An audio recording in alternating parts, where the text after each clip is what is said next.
안녕하세요, 여러분. 과학탐구 실험 수업을 시작하도록 하겠습니다. 저번 시간에 PPT로 자유낙하 운동과 수평 방향으로 던진 물체의 운동 비교하기라는 단원에 대해서 공부를 했어요. 일단 시작에 앞서서 조금 소리가 울리는 거는 어쩔 수 없이 교실에서 수업을 진행해서 이렇게 될 수밖에 없다는 거를 여러분들이 좀 아셔야 될 것 같고요. 실제 수업에서도 이런 목소리로 여러분들이 듣게 될 거기 때문에 어느 정도 이 목소리에 익숙해질 필요가 있어요.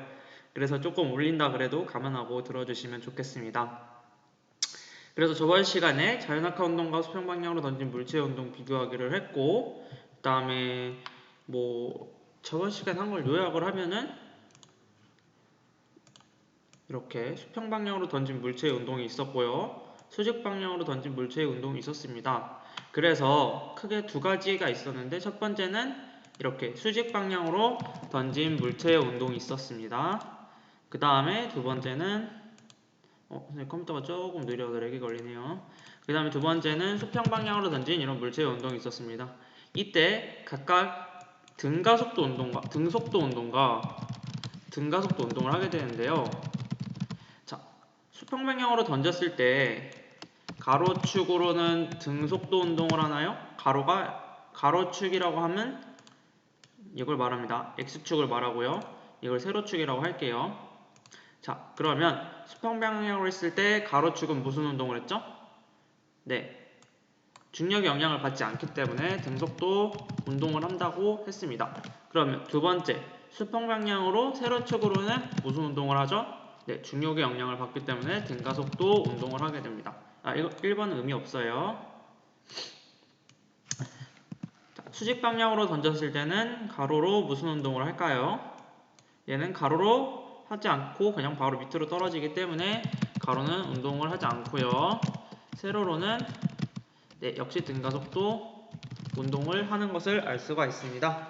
이런 것처럼 각각 등속도 운동, 등가속도 운동을 한다는 것을 여러분들이 알아두면 좋겠고요. 그 다음에 그래서 이 두 물체가 이 두 방향으로의 운동에 어떤 공통점과 차이점이 있는지까지 여러분들이 결과적으로 알고 있으면 될 것 같아요. 그래서 저번 시간에 약간 물리적인 거를 했고요. 이번 시간에는 멘델리에르프의 주기율표 만들기라는 것으로 수업을 해보도록 하겠습니다. 여러분들 주기율표는 아직 여러분들 수업 시간에 안 배웠어요. 그래서 원래는 통합과학 시간에 먼저 주기율표를 배워야 되거든요. 근데 그 주기율표를 배우지 않았습니다, 아직. 잠시만요. 그래서 먼저 원래 여러분들이 배우는 원래의 주기율표의 모양을 여러분들에게 보여주도록 할게요. 자, 이런 식으로 돼 있는 게 주기율표거든요. 그래서 여기 있는 게 바로 화학 원소예요. 이 원소들을 다 외워야 되느냐? 그건 아니지만 어느 정도까지는 여러분들이 알아둘 필요가 있겠습니다. 그래서 일단 본격적으로 수업을 시작하기 전에 영상을 하나 보고 시작하도록 하겠습니다. 영상을 보고 시작하도록 하겠습니다.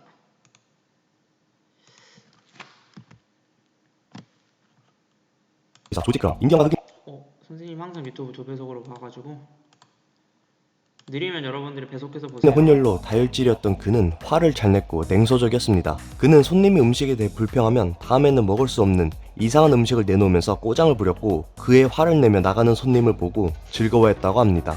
어느 날 한 손님이 자신이 주문한 감자튀김이 너무 두껍고 제대로 익지 않았다고 다시 해달라고 합니다. 이에 화가 난 조지 크럼은 감자를 포크로 찍어 먹지도 못하게 매우 얇게 썬 다음 불이 될 때까지 단단하게 튀깁니다. 그리고선 소금으로 짜게 만들었죠. 그런데 예상 밖으로 해당 고객이 반응이 무척 좋았던 것입니다. 결국 지금의 인기 메뉴인 감자칩으로 자리 잡게 되었죠. 이 사진은 당시 최초로 출시된 조지 크럼의 감자칩이라고 합니다. 19세기 말 미국 남북전쟁 이후 모르핀에 중독되었던 존 펜버튼은 그의 모르핀 중독을 해결할 수 있는 약을 만들고 싶어 했었죠. 그래서 그는 코카나무 잎에 주목하였습니다. 아픔을 잊게 하고 기분을 좋게 해주는 이 코카나무 잎은 이름대로 코카인 추출나무입니다. 그는 여기에 재료 하나를 더 추가합니다. 아프리카의 콜라나무 열매를 말이죠. 그렇게 1885년 프렌치 와인 코카가 세상에 나오게 됩니다. 그런데 1886년 미국 음료 역사를 뒤흔들 투표가 시작됩니다. 바로 알코올 금지. 그렇게 프렌치 와인 코카는 술이라는 이유로 불법이 됩니다. 이제 이걸 와인 대신에 다른 음료에 섞어야 했는데 당시 약국에서 판매하는 소다수를 넣은 것이죠. 이렇게 지금의 콜라가 최초로 탄생합니다. 약으로부터 시작된 최고 인기 음료. 물론 코카인은 1903년에 제거되었습니다. 인류 역사상 최악의 전염병은 무엇일까요? 현대로선 에이즈가 먼저 떠올릴 것입니다. 하지만 전염성과 파괴력 모두에서 에이즈를 능가하는 전염병이 수두룩했습니다. 대표적으로 결핵, 홍역, 콜레라, 말라리아가 그랬으며 최근에는 인플루엔자가 전 세계를 긴장시켰죠. 14세기 중반 유럽 인구의 3분의 1을 몰살시킨 흑사병도 빼놓을 수 없습니다. 하지만 그 중에서도 최악은 아마 천연두일 것입니다. 20세기 천연두의 사망자는 최소 4만 명 이상에 달했을 정도니까 말이죠. 천연두에 걸리면 높은 치사율과 온몸에 물집과 고름이 차오르고 흉터로 남게 됩니다. 그런데 천연두에 면역과 백신이 없었던 당시 사람들은 새로운 사실을 발견합니다. 바로 소주 짜는 일을 하는 여자들은 천연두에 걸리지 않았던 것이죠. 이 소문이 퍼지고 퍼져 에드워드 제너라는 의사는 송아지를 좀 더 심층적으로 연구하기 시작하였고 결국 천연두 예방법으로 우두법을 개발합니다. 소에게서 우두라는 질병을 걸린 사람은 며칠 동안 알아 눕지만 대신 천연두에는 면역이 생기는 것이죠. 이것을 이용하여 사람들에게 우두를 접종시켰고 1979년에 공식적으로 근절되었습니다. 참고로 우두법이 개발되고부터 예방접종과 백신이라는 단어가 생겨납니다. 독일의 렌트겐이라는 과학자는 우연히 자신의 방에서 진공 방전관에 전류를 가할 때마다 맞은편 의자 쪽에서 희미한 깜박인 빛이 나는 것을 발견합니다. 렌트겐은 실험실에 불을 켜고 의자를 살피기 시작합니다. 의자 옆 책상 위에 놓아둔 물건을 확인해보니 형광 잉크로 칠한 판이 빛나는 것을 보게 됩니다. 렌트겐은 이 빛은 음극선이 아닌 다른 종류의 빛이라고 직감하죠. 그리고 이것을 알아내기 위해 밤을 새며 실험에 매달립니다. 1000페이지가 넘는 책도 알루미늄 판도 나무 판자도 이 빛을 완전히 막을 수 없었습니다. 그리고선 실험실에서 가장 무거운 금속 상자를 손으로 집어들어 빛이 나오는 것에 대었을 때 또 다른 충격적인 장면을 보게 됩니다. 이 빛을 차단해서 생긴 금속 상자의 그림자 옆에 무언가 아주 희미하게 인화된 것이 있었습니다. 바로 손가락뼈 모양의 그림자였습니다. X선이 발견된 순간이죠. 만약 판이 빛나는 것을 보지 못했다면 혹은 이 빛에 관심을 갖지 않았다면 아마 X선을 발견하지는 못했을 것입니다. 그 후 렌트겐은 최초의 노벨 물리학상을 수상합니다. 17세기 동페리뇽이라는 수도사가 병에 담긴 와인이 추운 겨울이 지나고 봄이 오면서 2차 발효가 되는 것을 목격합니다. 병 속에서 일어나는 발효로 인해 기포가 발생하는 것이었습니다. 발효가 되는 것을 막으려 했지만 결국 실패하였고 그냥 그 상태로 와인을 마셔버립니다. 발효가 된 와인을 먹어본 그는 깜짝 놀라 이렇게 말합니다. 나는 지금 별을 마시고 있다. 그렇게 상파뉴 지방에서만 만드는 스파클링 와인으로 바로 샴페인이 탄생되었습니다. 상쾌한 거품을 일으키고 맛도 훨씬 좋은 샴페인은 그 이름 역시 상파뉴 지역을 영어 발음으로 따서 만든 것이었죠. 더 많은 세상의 지식과 정보를 공유하기. 네, 여러분들 잘 봤나요? 정말 다양한 과학에서의 발견이 있었어요. 천연두의 예방, 렌트겐 이야기, 그 다음에 감자튀김 이야기 등 그런 다양한 것들이 과학에서 발견되었는데요. 이런 다양한 발견은 어떠한 공통점들이 있었어요. 어떤 공통점들이 있었을까요? 네, 여기 제목에 힌트가 있죠. 우연히 만들었는데, 우연히 라는 말이 정답이 되겠어요. 되게 우연히 발견한 것들이에요. 과학이라는 거는 체계적으로 뭔가 목적을 가지고 그 다음에 생각을 해가지고 연상을 해내서 결론에 이르게 만들어서 뭔가를 발견하는 것도 있지만 이런 식으로 우연히 발견한 것들이 되게 많습니다. 그 중에 하나가 이런 주기율표인 거죠. 그래서 과거에 1800년, 1900년대에는 이런 식으로 주기율표가 만들어지지 않았습니다. 물론 그 당시에는 지구에 다양한 물건들이 있는데 그 물건이 뭘로 만들어져 있는지조차 알지 못했어요. 그랬는데 요즘에야 여러분들은 다 알잖아요. 산소는 산소라는 원소가 있는 거고, 그 다음 뭐 공기, 그 다음 물은 H2O이기 때문에 수소와 산소가 결합해서 만들어진 거고, 그 다음에 철은 이 F가 이 철 아닙니다. Fe라고 해가지고, 그 철 원소 있죠. 여기 주기율표 다 찾아보면 Fe 있는데, 이게 철이고, 그 다음에 뭐 니켈이라는 그런 금속은 이런 니켈이라는 것으로 이루어져 있고, 이런 것처럼 무언가 물질을 이루는 기본 단위가 원소고, 그 원소로 만들어진 게 주기율표다라는 걸 요즘은 알고 있지만, 과거에는 그런 걸 알 턱이 없었습니다.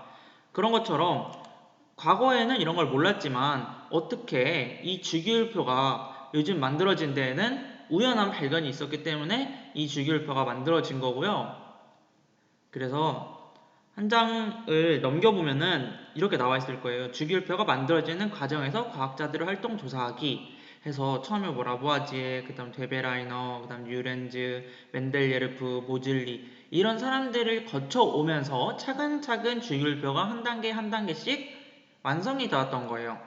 그래서 처음부터 짠 하고 이 120종의 주기율표가 만들어진 게 아니라 라부아지가 뭔가를 실마리를 우연히 발견하고, 그 다음 데베라이너도 뭔가 우연히 발견하고, 뉴렌즈도 우연히 발견하고, 멘델레르프도 우연히 발견하고, 모질레도 우연히 발견하고, 이런 식으로 우연히 발견을 하면서 조금 더해서 이게 만들어진 거죠. 그래서 과거에는 뭐 1번부터 한 30번 정도까지밖에 몰랐다가, 그 다음에는 뭐 40번에서 50번까지밖에 몰랐다가, 뭐 이런 식으로 차근차근 주기율표가 더해서 만들어진 거예요. 그래서 대표적으로 지금 여기 주기율표는 118번까지 나와 있지만, 최근에도 주기율표는 계속 갱신되고 있어요. 사람들이 원소를 계속 우연히 발견을 해내고 있기 때문이에요. 그런 것처럼 세월이 흐르면서 이렇게 주기율표가 완성돼 가고 있다라는 거를 여러분들이 아셨으면 좋겠습니다. 그래서 이번 시간 말고 아마 여러분들이 수행평가를 하게 될 때 이 주기율표가 만들어지는 과정에서 과학자들 활동을 직접 여러분들이 조사를 하고, 그 조사를 한 뒤에 이제 조금 더 추가해가지고 좀 예쁘게 여러분들이 꾸미고, 그 다음에 각각 뭘 했는지 좀 창의적으로 이렇게 더해가는 활동을 수행평가를 할 텐데, 이거 정확한 내용은 다음 시간에 여러분들에게 알려주도록 하겠습니다. 그러면 이번 시간은 뭐를 하느냐, 바로 24쪽과 25쪽을 할 건데요. 먼저 24쪽 한번 볼게요. 1895년 렌트겐은 음극선 실험을 하던 중 근처에 있는 판이 형광빛을 내는 것을 우연히 발견했다. 그는 음극선을 금속을 쪼였을 때 투과력이 강한 새로운 광선을 발견하는 것을 알아내고 이 광선을 X선이라고 이름 붙였다. 이처럼 과학사에는 우연한 발견으로 과학이 발전한 사례를 찾을 수 있는데 이는 꾸준한 노력으로 얻어지는 결과이다. 라고 나오죠. 여러분들 아까 영상 봤던 것처럼 렌트겐이 우연히 이렇게 X선을 발견한 거예요. 물론 1895년에 렌트겐이 발견 안 하고 발견 못했다고 하더라도 뭐 1900년대에 어떤 다른 사람이 발견했을 수도 있어요. 하지만 그거는 시간의 문제잖아요. 그쵸? 이런 것처럼 만약에 렌트겐이 발견을 못했다면 엑스레이를 발견하지 못했을 거고, 요즘에 여러분들이 엑스레이 찍으러 간다 이런 걸 심심치 않게 말하잖아요. 그거를 못했을 수도 있는 거예요. 이런 식으로 우연하게 발견된다. 하지만 꾸준한 노력으로 얻어지는 결과이다요. 렌트겐은 딱 보고 의문을 가졌잖아요. 형광빛이 났는데 왜 저 빛이 날까라는 의문을 가졌잖아요. 이런 의문을 평범한 사람들은 할 수가 없다는 거죠. 그래서 항상 과학에 관심을 가지고 과학적으로 생각하려는 그런 자세가 필요합니다. 또 다른 하나의 예시가 나오는데요. 파스테르도 파스테르가 이런 뭐 명언을 했다고 하네요. 자, 여기까지는 이제 과학사에 관련된 얘기고요. 그 다음에 이제 여기서부터가 주기율표와 관련된 얘기인데, 1869년에 멘델예르프는 당시까지 발견된 63종의 원소를 카드로 만들어 여러 방법으로 배열한 결과 원소들의 주기성을 발견하고 최초의 주기율표를 만들었다 라고 하잖아요. 이걸 다음 시간에 여러분들이 수행평가로 하게 될 내용 중 하나인데, 미리 잠깐 알려주면은 지금 멘델예르프가 주기성을 발견했다 라고 했잖아요. 그러니까 멘델예르프 전에도 뉴렌즈와 데베라이너와 라부아지에 같은 사람들이 다양한 원소를 발견을 했어요. 그러니까 여기서 뭐 보면은 뭐 수소도 발견했고, 베릴륨 발견했고, 뭐 칼슘 발견했고, 산소 발견했고, 이런 다양한 원소를 발견을 했는데, 그 당시에는 그런 원소를 이렇게 체계적으로 분류를 못했어요. 그런데 이거를 다양한 원소를 발견한 것을 이 멘델레르프라는 사람이 얘네들 보면은 뭔가 주기성을 가지고 있는 것 같네? 특징을 가지고 있는 것 같네? 라고 하면서 이런 원소들을 분류를 최초로 했다. 그래서 이런 과거의 주기율표를 멘델레르프가 만들었다. 그러니까 이런 주기성을 가지는 주기율표를 최초로 만든 사람이 멘델레르프다라는 것을 말을 해주고 있습니다. 그래서 멘델레예프가 처음으로 주기율표를 만들었다라는 걸 알아두면 좋겠고요. 그 멘델레예프가 혼자 딱 만들어낸 게 아니죠. 그 전에 유렌즈라는 과학자와 데베라이라는 과학자와 라보아제라는 과학자가 주기율표를 만들기 위한 다양한 발견들을 했고 그걸 여러분들이 직접 조사를 할 거예요. 그리고 멘델레예프의 주기율표가 지금 여러분들이 알고 있는 주기율표의 모양과 같나요? 아니죠. 멘델레예프는 그 당시 이런 주기성을 바탕으로 분류를 했었는데 이게 잘못된 부분이 꽤 많았어요. 그럼에도 불구하고 이게 되게 대단한 이유가 뭐냐면 한두 개 틀릴 수도 있지만 이런 주기성을 찾아냈다는 것 자체가 정말 대단한 거예요. 근데 현대적으로 보면은 멘델레예프의 주기율표는 완벽한 건 아니에요. 그래서 멘델레예프가 만든 주기율표와 현재의 주기율표의 차이가 조금 있는데 그 부분은 이제 조금 확대를 해서 보도록 할게요. 자, 이게 지금 멘델레예프가 만든 주기율표예요. 그래서 리튬, 베릴륨, Li, Be, 그 다음 B가 붕소, C가 탄소, N이 지금 여기 조그만 철자 있는 거예요. N이 질소, O가 산소, F가 플루오린 이런 식으로 돼 있잖아요. 최근의 주기율표와 한번 비교를 해볼게요. 리튬, 베릴륨, 붕소, 탄소, 질소, 산소, 플루오린 주기가 똑같죠, 그쵸? 그러니까 그 당시 멘델레예프가 정말 잘 찾아낸 거예요. 요즘과 되게 똑같잖아요, 그쵸? 그래서 대부분은 비슷한데 차이가 있는 부분이 있어요. 뭐냐면 아르곤하고 칼륨도 그렇고요. 근데 지금은 여기는 정말 최초의 주기율표라서 좀 정리가 안 돼 있어요. 근데 실제로 요즘 주기율표와 맞지 않는 원소들이 약간은 있다. 그런 것들을 여러분들이 찾아가지고 요거 할 때 적어주시면 좋겠죠. 여기 적어주면은 좀 더 좋은 점수를 받을 수 있겠죠.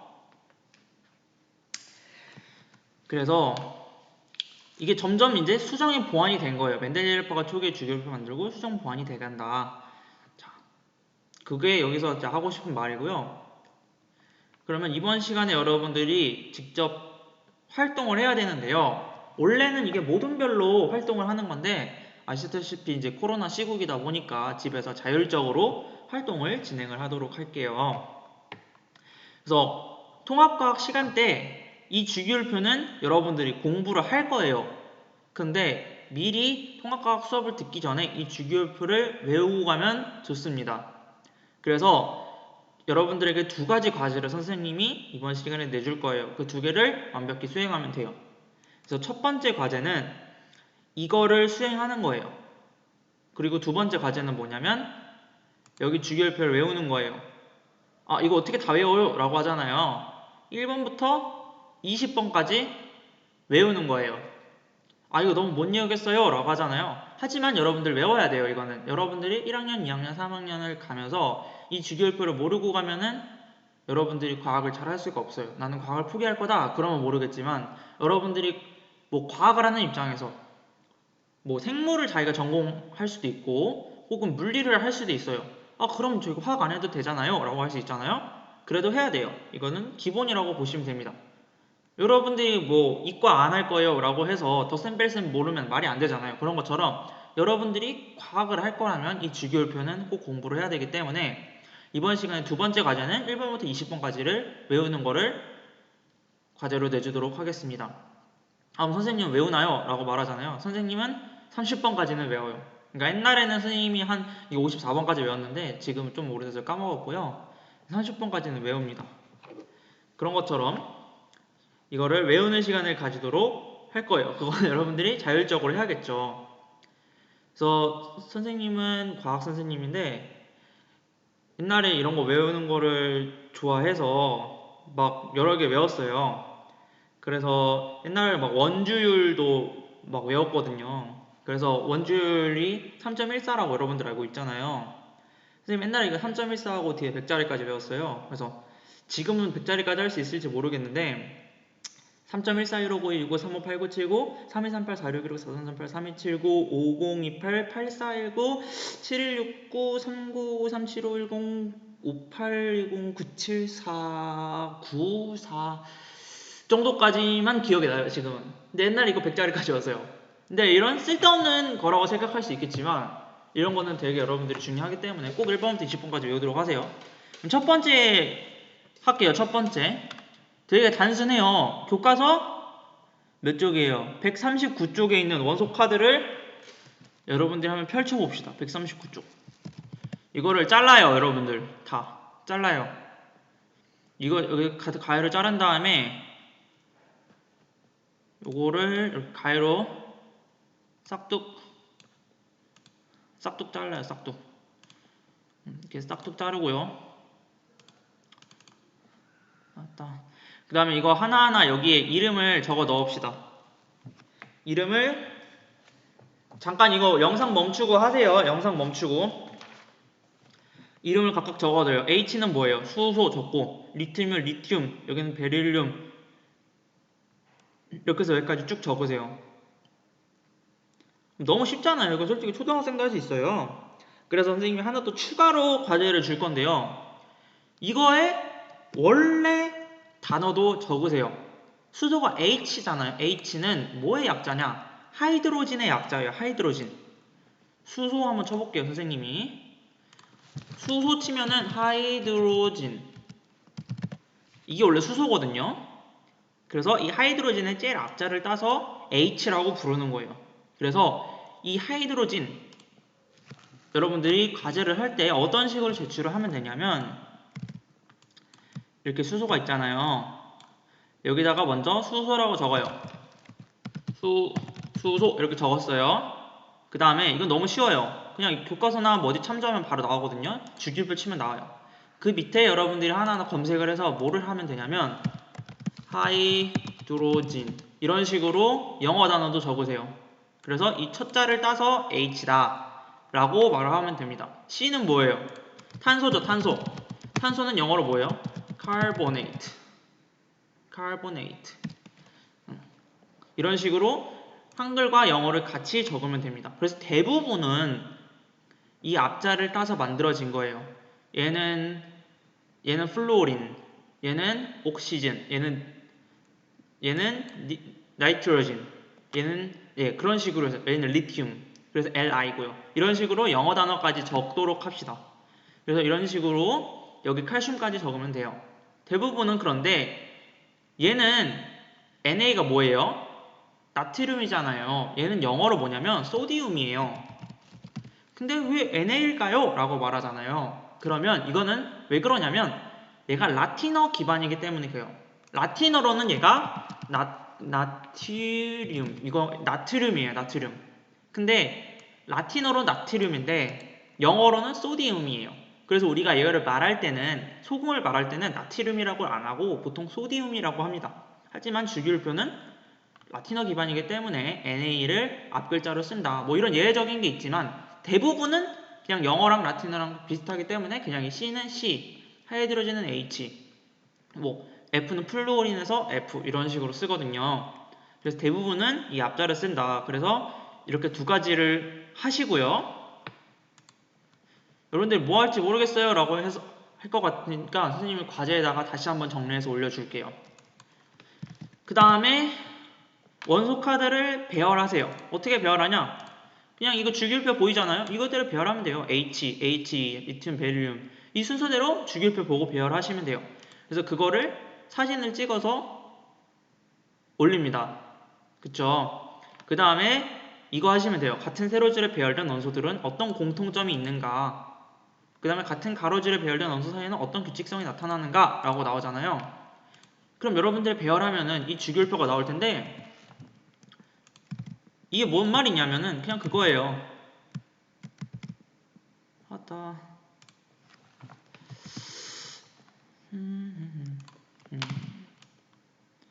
여기 보시면은 이렇게 이 가로줄 있죠? 이걸 우리는 주기라 그래요. 주기. 1주기, 2주기, 3주기, 4주기. 그래서 피리어드라고 나오잖아요. 피리어드. 그래서 얘를 주기라고 그러고요. 그 다음에 이 세로줄을 우리는 족이라고 그래요. 족. 지금 말하는 건 당연히 외워야 됩니다. 그래서 보면은 이렇게 분류해 놓은 데는 이유가 있겠죠. 아까 멘델리에르프가 이런 식으로 분류를 했다고 그랬어요. 그럼 이 분류한 데는 이유가 있을 텐데 그 이유를 찾아서 여기다가 적어보라는 거예요. 그래서 같은 주기, 이 1주기에는 무슨 특징, 2주기에는 무슨 특징, 3주기에는 무슨 특징, 4주기에는 무슨 특징, 이런 식으로 무슨 특징이 있을까를 적어보시고요. 세로줄은 무슨 특징이 있을까를 한번 적어보세요. 그래서 이 정답은 여러분들이 직접 검색을 해서 찾아서 적어보도록 하시고요. 하나만 힌트를 드리면은 이 수소와 리튬과 나트륨과 칼륨과 루비딘과 여기 있는 거를 우리가 1족이라고 해요. 그 다음 여기는 몇 족이겠어요? 두 번째 세로줄은 2족, 여기는 3족, 여기는 4족. 그쵸? 이런 식으로 여기 끝은 18족이에요. 그런 식으로 각각의 족마다의 특징이 있을 텐데 그 특징을 한번 여러분들이 어떤 공통점이 있는가 여기다가 한번 적어보시면 돼요. 아시겠죠? 그래서 이번 시간에 할 일을 정리해 주겠습니다. 다시 한번. 자, 139쪽 가가지고 여기다가 한글로 이름 적고 영어 이름 적고 사진 찍어서 올립니다. 아시겠죠? 그 다음에 두 번째, 이거 같은 세로줄 배열된 원소들은 어떤 공통점이 있는가, 어떤 규칙성이 나타나는가, 이건 선생님이 과제에 올려줄 거예요. 과제에 입력하시면 됩니다. 그 다음 세 번째, 1번부터 20번까지 외우시면 돼요. 외우는 방법은 정말 다양해요. 나는 그냥 수헬립의 붕탄질산, 수소, 헬륨, 리튬, 베릴륨, 붕소, 탄소, 질소, 산소, 플루오린, 네온, 나트륨, 마그네슘, 알루미늄, 규소, 인, 황, 염소, 아르곤, 칼륨, 칼슘, 이거를 그냥 앞글자만 따서 난 외웠어요. 수헬립에 네 글자씩 따서 붕탄질산, 풀네나마, 염소, 아르곤, 알규, 인황, 그 다음에 염악, 칼칼 이런 식으로 외웠거든요. 스티바크, 망철코니, 구화갈게 뭐 이런 식으로 해서 앞글자만 따서 외웠는데 그렇게 안 외우는 사람도 있고 다양한 방법으로 외울 수 있어요. 이거는 뭐 그냥 구글 같은 데 쳐가지고 주기율표 외우는 법도 있고 뭐 외우는 노래도 있고 이런 거 다양하게 찾아가면서 어떻게든 외워놓으시는 게 여러분들 수업 시간에 수업을 따라가는데 정말 도움이 될 거예요. 그래서 이 세 가지를 여러분들이 직접 하셔야 돼요.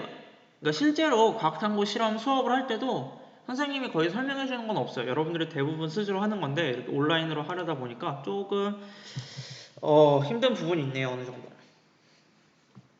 그래서 1번하고 2번하고 이거 하고 해 주시면 될 것 같습니다. 원래는 발표까지 해야 되는데 그 발표를 그냥 여러분들이 찍어서 첨부 파일로 올리는 걸로 이제 대체하도록 하겠습니다. 그러면 일단 오늘 수업은 여기까지 할 거고요. 뭔가 이 수업에 질문이 있거나 하면은 아니면 뭔가 제안할 게 있거나 하면은 비공개 댓글로 주시거나 아니면은 처음에 여러분들 과제에 들어갈 때 거기 페이지에 선생님 전화번호 있거든요. 그 페이지로 연락을 주면 선생님이 빠르게 피드백 해주도록 하겠습니다. 다음 시간에는 여러분들이 수행평가를 이거 관련해서 할 텐데 어떻게 할지 그 내용에 관해서 전달하도록 하겠습니다. 수업은 여기서 마치도록 하겠습니다. 수고하셨습니다.